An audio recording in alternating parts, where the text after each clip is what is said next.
ما در سال 1402 453 میلیون دلار صادرات داشتیم به ترکمنستان. این رقم با صادرات انواع محصولات در حوزه‌های غذایی و صنعتی به دست آمده است. در حوزه ساخت و ساز، کالاهای مواد مسائل ساختمانی، انواع اقسامش از فونداسیون گرفته تا مرحله فینیشینگ کار.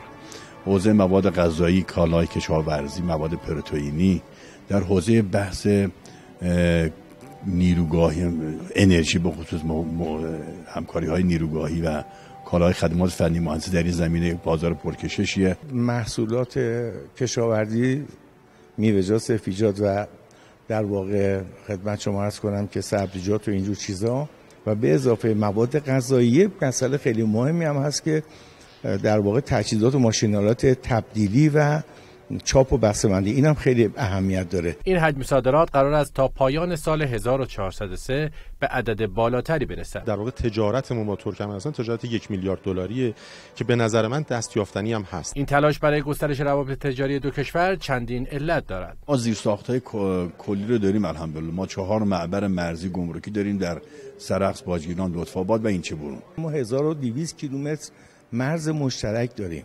این 1200 کیلومتر مرز مشترک بسیار تاثیرگذاره.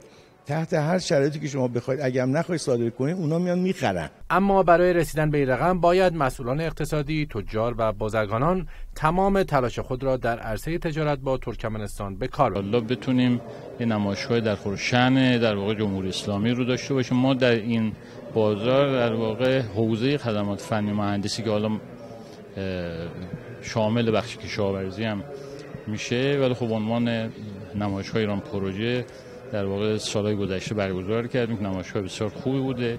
امسال هم در برنامه سازمان هست که انشالله نمایشگاه ایران پروژه ترکمنستان رو داشته باشیم. سید حسین کاظم‌نیا، خبرگزاری صدا و سیما.